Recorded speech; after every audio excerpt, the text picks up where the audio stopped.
პრემიერის წლიური ანგარიში პარლამენტში მთავრობის მუშაობის შეფასებით დაწყებული და სხდომათა დარბაზში მომხდარი დაპირისპირებით დასრულებული პოლიტიკური დღე. ასე დაიხურა პარლამენტის საგაზაფხულო სესია. ირაკლი კობახიძემ დეპუტატების წინაშე ქვეყნის საშინაო და საგარეო პოლიტიკის მთავარ მიმართულებებზე ისაუბრა. ანგარიშის დასრულების შემდეგ სხდომა კითხვა-პასუხის რეჟიმში გაგრძელდა. იზი ბურნაძესთან ერთად გავაგრძელებთ ამ თემაზე საუბარს. ის უერთდება ახლა კურიერი პიესის პირდაპირ ეთერს. იზი, საღამო მშვიდობის, გითხარი რა გზავნილებით წარსდგა პრემიერ-მინისტრი პარლამენტში. საღამო მშვიდობის. პრემიერ-მინისტრი საკანონმდებლო ორგანოში ვრცელი ანგარიშით მივიდა, რომელიც ქვეყნის საშინაო და საგარეო პოლიტიკის პრიორიტეტულ მიმართულებებს აერთიანებდა ეკონომიკური ზრდა, სიღარიბის შემცირებული მაჩვენებელი, მასშტაბური ინფრასტრუქტურული პროექტები, ოკუპაცია და სამშვიდობო პოლიტიკა. პრემიერ-მინისტრმა დეპუტატებს გააცნო ის მიღწეული შედეგები და პრიორიტეტები, რაც მთავრობას აი ამ საკითხებთან მიმართებით აქვს და ერთ-ერთ მთავარ მიღწევად პრემიერ-მინისტრმა დაასახელა ბრძოლა კორუფციასთან ბოლო ერთი წლის განმავლობაში და ამ მიმართულებით მთავრობის მიერ გადადგმულ ნაბიჯებზე ისაუბრა. რა თქმა უნდა, ხაზი გაესვა პრაგმატული პოლიტიკის გატარების მნიშვნელობას და 14 წლიან უწყვეტ მშვიდობას, რომელიც აქვს საქართველოს და რომელიც აქვს იმ დროს, როდესაც ჩვენ ვხედავთ თუ რა გამოწვევების წინაშე დგას მსოფლიო. ირაკლი კობახიძის განცხადებით, გრძელვადიანი მშვიდობის მიღწევაში მთავარი როლი ითამაშა ქართული ოცნების საპატიო თავმჯდომარემ და ბიძინა ივანიშვილის მიერ გატარებულმა პოლიტიკამ და გადადგმულმა ნაბიჯებმა. ანგარიშის დიდი ნაწილი, რა თქმა უნდა, დაეთმო ეკონომიკაზე საუბარს, რადგან ეს არის საკითხი, რომელიც ქვეყნის სტაბილურ განვითარებას უზრუნველყოფს და საპარლამენტო ტრიბუნიდან პრემიერ-მინისტრმა კიდევ ერთხელ აღნიშნა, რომ საქართველოს ეკონომიკა ისტორიაში პირველად 100 მილიარდ ლარს გადასცდა. რა თქმა უნდა, საშინაო პოლიტიკასთან ერთად საგარეო მიმართულებით პრიორიტეტებზე ისაუბრა მთავრობის მეთაურმა და კიდევ ერთხელ დაადასტურა საპარლამენტო ტრიბუნიდან საქართველოს მთავრობის მსაობა. საქართველო მზად არის ამერიკის შეერთებულ შტატებთან პარტნიორული ურთიერთობა აღადგინოს და ეს ურთიერთობა სუფთა ფურცლიდან დაიწყოს.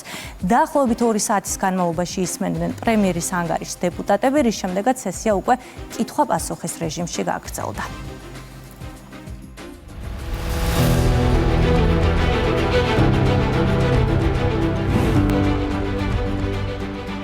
საგაზაფხულო სესია, ბოლო სამუშაო კვირა. საკანონმდებლო ორგანოში მთავრობის მეთაური მიდის. ირაკლი კობახიძე დეპუტატებს ტრიბუნიდან მიღწევებსა და გამოწვევებს აცნობს, რომელიც ქვეყანას აქვს. ეკონომიკური ზრდა, შემცირებული სიღარიბე, საგარეო და საშინაო პოლიტიკა, დასრულებული მასშტაბური პროექტები, სამშვიდობო პოლიტიკა და სტაბილურობის შენარჩუნება. სუვერენიტეტი, დამოუკიდებლობა, მშვიდობის შენარჩუნება, სტაბილურობის შენარჩუნება, ეკონომიკური წინსვლა, ეს იქნება მომავალში საქართველოს მთავრობის საქმიანობის უმთავრესი პრიორიტეტები.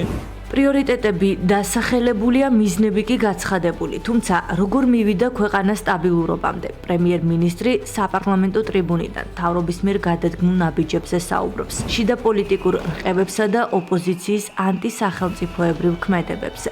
პრემიერი განმარტავს, რომ პოლიტიკური ვითარების სტაბილურობა ხელისუფლების სწორმა პოლიტიკამ უზრუნველყოფ. ის მიღწევები, რომლებიც აქვს საქართველოს მთავრობას ამ გასული წლების განმავლობაში, მათ შორის გასული წლის განმავლობაში საბოლოოდ არის იმ გეზის დამსახურება და იმ სწორი პრინციპების დამსახურება, რომლებიც ბატონმა ბიძინა ივანიშვილმა დაამკვიდრა ქართულ პოლიტიკაში 2012 წლის შემდეგ. და საბოლოო ჯამში ის რომ ჩვენ გვაქვს მშვიდობა, უწყვეტი მშვიდობა 14 წლის განმავლობაში, ის რომ ქვეყანაში არის დღეს სიმშვიდე, ის რომ ქვეყანა ინარჩუნებს სუვერენიტეტს, დამოუკიდებლობას და ის რომ ქვეყანას აქვს ეკონომიკური პროგრესი, არის პირველ რიგში სწორედ ამის დამსახურება და ამ ადამიანის ბატონი ბიძინა ივანიშვილის დამსახურება. საშინაო პოლიტიკა საგარეომ შეცვალა. პრემიერი საქართველოს გეოპოლიტიკურ როლზე საუბრობს. ირაკლი კობახიძე საკანონმდებლო ორგანოდან კიდევ ერთხელ ადასტურებს, რომ ამერიკის შეერთებულ შტატებთან პარტნიორობის აღსადგენად ქვეყანა მზად არის. ყურადღების მიღმართ ევრობიუროკრატების უსამართლო მიდგომები რჩება. ჩვენი სურვილია სუფთა ფურცლიდან და კონკრეტული გზამკვლევით აღადგინოს სტრატეგიული პარტნიორობა ამერიკის შეერთებულ შტატებთან. ბოლო დროის განმავლობაში განვითარებული პროცესები გვინარჩუნებს ოპტიმიზმს იმასთან დაკავშირებით, რომ სტრატეგიული პარტნიორობა აღდგება. მე პირადად მქონდა სატელეფონო საარი სახელმწიფო მდივან რუბიოსთან და მქონდა ძალიან მეგობრული და საინტერესო საუბარი ორ თანამშრომლობასთან დაკავშირებით. რაც შეეხება ევროკავშირთან ურთიერთობას, იცით რომ გამოწვევებით არის სავსე ეს ურთიერთობები, თუმცა ჩვენ ყველაფერს ვაკეთებთ იმისათვის, რომ სათანადოდ შესრულდეს ასოცირების შეთანხმებიდან და DCFTA-დან, ან თავისუფალი ვაჭრობის შეთანხმებიდან გამომდინარე ვალდებულებები. მნიშვნელოვანი იყო ჩინეთთან მიღწეული პროგრესი საანგარიშო პერიოდის განმავლობაში, რამდენიმე დღის წინ ჩვენ ხელი მოვაწერეთ ყოვლის მომცველი სტრატეგიული პარტნიორობის შეთანხმებას ჩინეთთან, რაც არის ახალი ეტაპი სტრატეგიული პარტნიორობის გაფორმების შემდეგ. და ეს ყველაფერი არის გამოხატული კონკრეტულ ხელშესახებ შედეგებში, როგორც პოლიტიკური პარტნიორობის გაძლიერებაში, ასევე ეკონომიკური კუთხით ხელშესახებ პროგრესში. ქვეყნის პროგრესს ეკონომიკური წინსვლა განსაზღვრავს, მიღწევებს კი შედეგები ადასტურებს. ისტორიაში პირველად საქართველოს ეკონომიკა 100 მილიარდ ლარს გადასცდა. 8 საათიანი მოხსენების დიდ ნაწილს პრემიერი სწორედ ამ მიმართულებას უთმობს. სამჯერ შემცირებული სიღარიბის მაჩვენებელი, გაზრდილი ხელფასი, საგარეო ვალის განახევრება, უცხოური ინვესტიციების ზრდა და პროგრესი არაერთი მიმართულებით. ჩვენ ქვეყნის ეკონომიკა გასულ წელს 2025 წელს გაიზარდა 7.9%-ით. ჩვენი ეკონომიკა გაიზარდა 3.9 მილიარდი დოლარით გასული 1 წლის განმავლობაში 2025 წელს, რაც არის შთამბეჭდავი მაჩვენებელი. პირველად ისტორიაში საქართველოს ეკონომიკა გადასცა 100 მილიარდ ლარს და შეადგინა 104.6 მილიარდი ლარი. ასევე გვაქვს საერთაშორისო სავალუტო ფონდის საშუალოებიანი პროგნოზი, რომლის თანახმადაც 2026-31 წლებში საქართველოს ექნება ზრდის ყველაზე მაღალი მაჩვენებელი, როგორც ფართო რეგიონში, ასევე მთლიანად ევროპის მასშტაბით. მთავრობის მეთაური იმ ეკონომიკურ რეფორმებსა და მასშტაბურ ინფრასტრუქტურულ პროექტებს აჯამებს, რომელიც ქვეყნის განვითარების წინაპირობად სახელდება. ამ კონტექსტში მნიშვნელოვანი ფაქტორია კორუფციასთან უკომპრომისო ბრძოლა. ირაკლი კობახიძე ბოლო 1 წლის განმავლობაში გატარებულ რეფორმებზე საუბრობს. 21 წლის წინ საქართველოს მთავრობაში დასრულდა საკადრო ცვლილებები და ინსტიტუციური ცვლილებები, რის შემდეგაც დაიწყო ახალი ეტაპი საქართველოს მთავრობის საქმიანობაში. ამ წლის განმავლობაში თვისებრივად გაუმჯობესდა მართვის სისტემა საქართველოს მთავრობაში და ეს იყო მთავარი გარდამტეხი ცვლილება, რაც განხორციელდა ჩვენს ქვეყანაში ამ თვალსაზრისით. ეს საკადრო ცვლილებები ეხებოდა უშუალოდ სამთავრობო უწყებებს და მთავრობასთან დაკავშირებულ უწყებებს. მათ შორის ხაზი მინდა გაუსვა იმ ფაქტს, რომ საქართველოს მთავრობაში შეიქმნა მთავრობის ეფექტიანობის დეპარტამენტი, რომელიც აქტიურად არის დაკავებული ხარჯების ოპტიმიზაციის უზრუნველყოფით.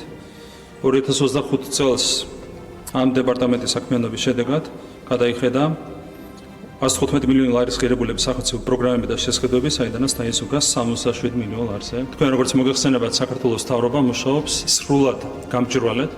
ყველა სამთავრობო აქტი ქვეყნდება და გამჭვირვალობა არის, რა თქმა უნდა, ნებისმიერი მანკიერებისგან დაზღვევის ერთ-ერთი საუკეთესო საშუალება. ასევე თქვენ იცით, რომ ჩვენ ვარი ვთქვით სხვადასხვა არასწორ პრაქტიკაზე, როგორც იყო მაგალითად ქონების პირდაპირ მიყიდვის პრაქტიკა. კიდევ ერთხელ შემიძლია შევთავაზო ნებისმიერ ადამიანს, ოპონენტს თუ არა ოპონენტს, წარმოადგინონ თუნდაც ერთი ფაქტი ამ საანგარიშო პერიოდიდან.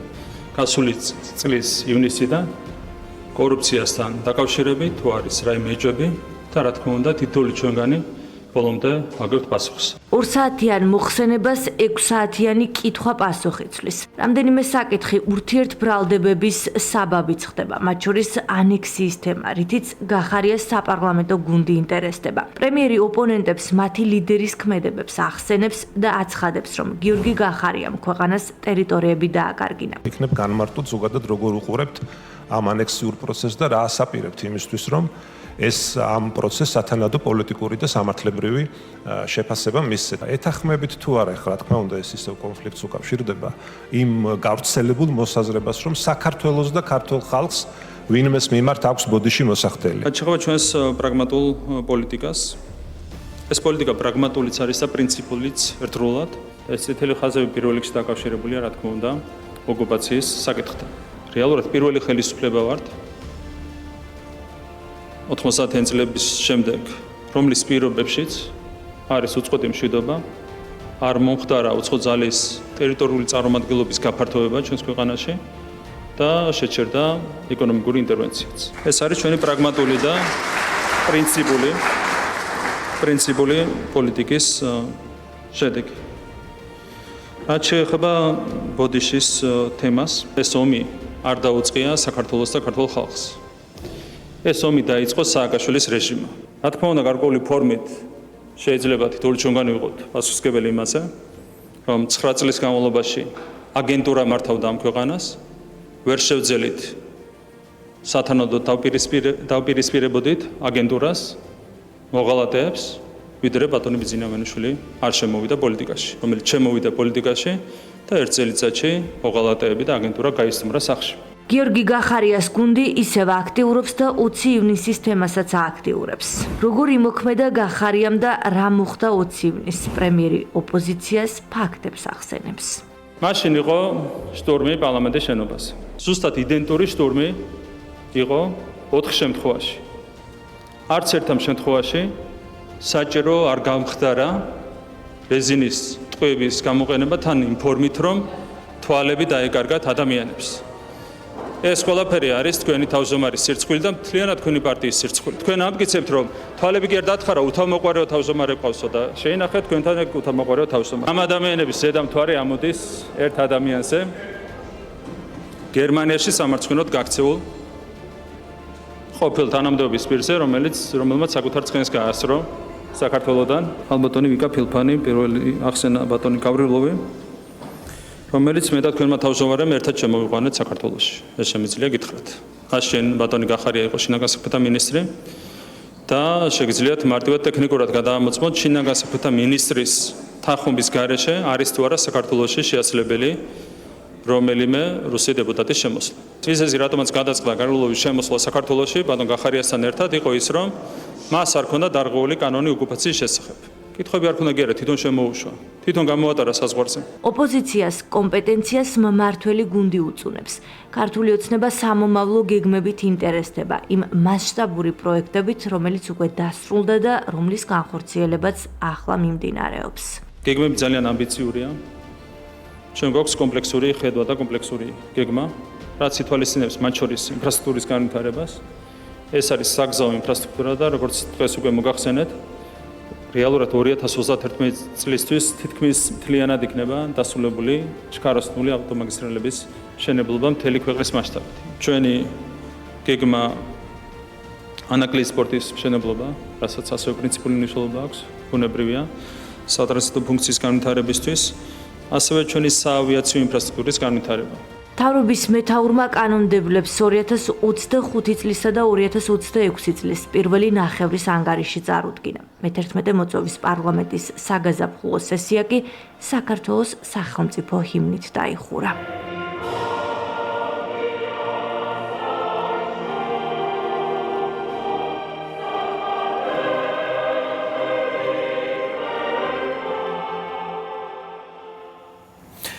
იზი დღის ბოლოს პოლიტიკური პოლემიკა ფიზიკურ დაპირისპირებაში გადაიზარდა, ეს კადრები ნახა ყველამ. რა მოხდა რეალურად პარლამენტში? აი სწორედ კითხვა-პასუხის შემდეგ საპარლამენტო ტრიბუნა ფრაქციების წარმომადგენლებმა დაიკავეს. ტრიბუნასთან იდგა გიორგი გახარიას გუნდის წევრი გიორგი შარაშიძე, რა დროსაც დაიწყო ფიზიკური დაპირისპირება. ჩვენ ვნახეთ კადრები, სადაც ჩანს, რომ ფიზიკურ დაპირისპირებას იწყებს გიორგი გახარიას გუნდის წევრი გიგა ფარულავა, რომელიც ხელს ურტყამს ქართული ოცნების დეპუტატს ირაკლი ხელაძეს, რის შემდეგაც ჩხუბში უკვე სხვა დეპუტატებიც ერთვებიან. თუმცა ვითარებაში ჩაერთვნენ ასევე მანდატური სამსახურის წარმომადგენლები, რამდენიმე წუთში ვითარება და სხდომა ჩვეულ რეჟიმში გაგრძელდა. სხდომის გაგრძელების შემდეგ კი მოვისმინეთ შეფასებები კანონმდებლების მხრიდან. საპარლამენტო ტრიბუნიდან ფაქტთან დაკავშირებით ისაუბრა ირაკლი კობახიძემაც პრემიერ-მინისტრის განცხადებით, გიორგი გახარიას გუნდის წევრებს სათქმელი არაფერი ჰქონდათ და სწორედ ამიტომ გადავიდნენ ფიზიკურ დაპირისპირებაზე. ნამდვილად სამწუხაროა, რაც ვიხილეთ სხდომათა დარბაზში. აგენტურამ კიდევ ერთხელ აჩვენა საკუთარი სახე.